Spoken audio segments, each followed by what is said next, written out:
Rice mill association के पूर्व अध्यक्ष जितेंद्र उर्फ मोनू भगत अब कानूनी मुश्किलों में घिरते नजर आ रहे हैं।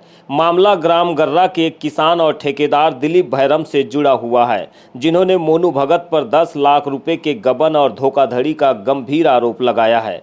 फरियादी दिलीप भैरम का दावा है कि मोनू भगत ने उनसे एक बड़ी राशि ली थी, जिसे अब वे लौटा नहीं रहे हैं। न्याय की उम्मीद में जब किसान ने कोर्ट का दरवाजा खटखटाया तो आरोपों के मुताबिक मोनू भगत, उनके भाई विनोद भगत और मनीषा भगत ने उन पर दबाव बनाना शुरू कर दिया। पीड़ित का आरोप है कि उन्हें कोर्ट में पेशी पर न जाने के लिए मजबूर किया जा रहा है और पेशी पर जाने पर जान से मारने की धमकियां दी जा रही है।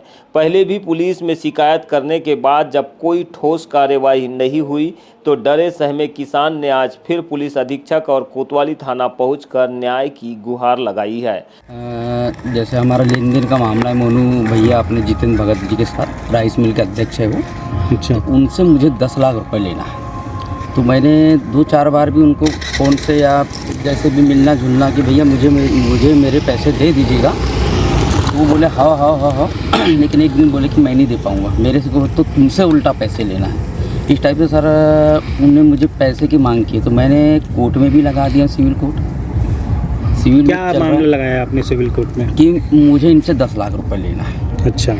तो मैंने वहाँ पे भी लगा दिया है और उसके बावजूद भी उनके बड़े भाई का फ़ोन आता है विनोद भगत का कि तूने गलत आदमियों से खुजा लिया तो केस उठा ले, कल की पेशी है, जाना नहीं तो तेरे को देख लेंगे। इस टाइप से यानी उनकी भाभी का भी फ़ोन आता है, उनका भी आता है, मोनू भैया का भी आता है। तो इसीलिए मैं प्रशासन से मदद मांगना चाहता हूँ।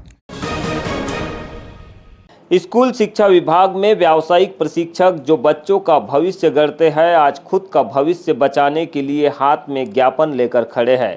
भारतीय मजदूर संघ के बैनर तले परसवाड़ा से अमर कुमार मांडेकर, बैहर से विजय दमाहे, किरनापुर से गौरव वैद्य, लालबर्रा से सत्यम कटरे और लांजी से विमल तुरकर जैसे प्रमुख चेहरों के नेतृत्व में आज सैकड़ों कर्मचारियों ने अपनी आवाज़ बुलंद की।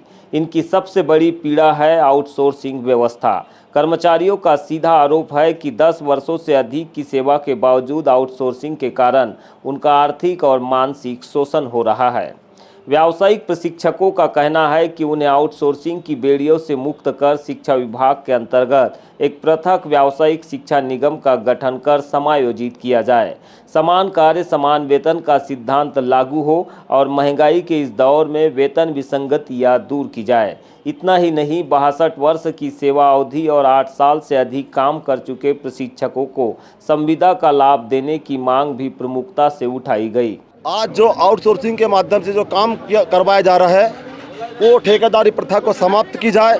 देखा जा रहा है कि सारे विभाग में, बिजली में, शिक्षा में, स्वास्थ्य विभाग में, अन्य कोर्ट कचहरी, पंचायतों में, इंजीनियरों में, जो भी जगह है, आज सरकार ने ठेका प्रथा को लागू करके शिक्षा का कहना चाहिए कि एक प्रकार से अपमान कर रही है और वो काम को ठेकेदारों के द्वारा कराया जा रहा है। जबकि जिस काम को अगर शासकीय कर्मचारी करता है तो वहाँ पर उस कर्मचारी की 60,000 रुपये तनख्वाह है, पर उसी के बराबर शिक्षा प्राप्त किया हुआ अगर आदमी उस काम को कर रहा है कोई कर्मचारी, तो उसको मात्र सरकार की तरफ से 12,000-10,000 रुपये का वेतनमान दिया जा रहा है।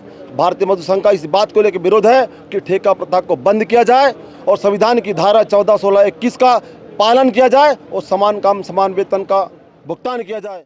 बिजली विभाग के आउटसोर्स कर्मचारियों ने भी निगम गठन की मांग को दोहराते हुए सरकार को चेतावनी दी है।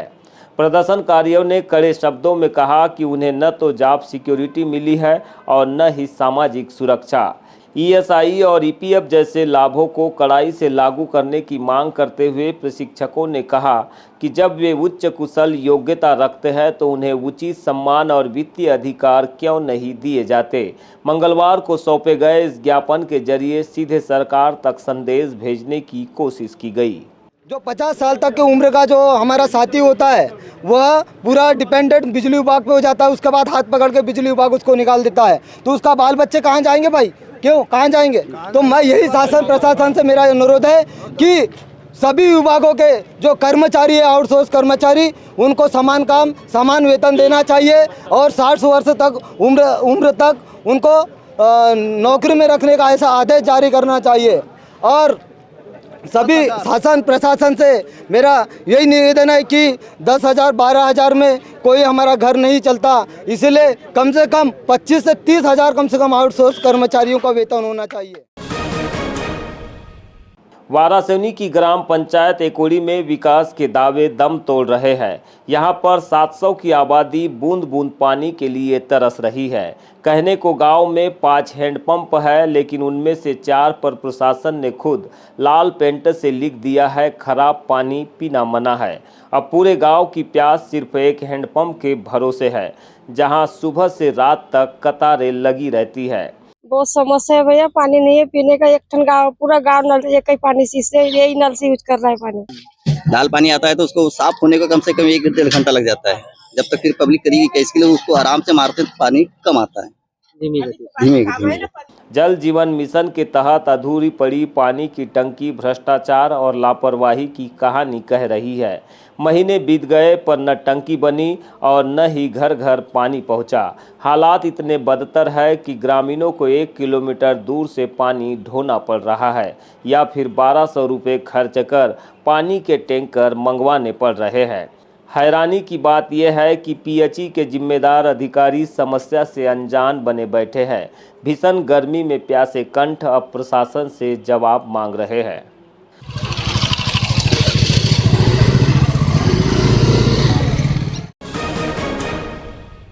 बालाघाट के मुरझड़ वन क्षेत्र में बाघ की दहाड़ ने ग्रामीणों की नींद उड़ा दी है। कुछ दिन पहले एक बैल का शिकार करने के बाद बाघ का मूवमेंट अब मुख्य सड़क पर देखने मिला है। आज सुबह करीब 9 बजे ढोडी के पास उस वक्त अफरा तफरी मच गई जब सड़क किनारे अचानक एक बाघ नजर आया। नज़ारा इतना खौफनाक था कि वहां से गुजर रही एक बाराती कार के पहिए थम गए और उन्होंने हिम्मत दिखाकर इस नज़ारे को अपने मोबाइल में कैद कर लिया, जो अब सोशल मीडिया पर वायरल हो रहा है। ग्रामीणों में डर है कि बैल का शिकार करने के बाद बाघ इसी इलाके में डेरा जमाए हुए है। वन विभाग ने लोगों को सतर्क रहने की चेतावनी दी है।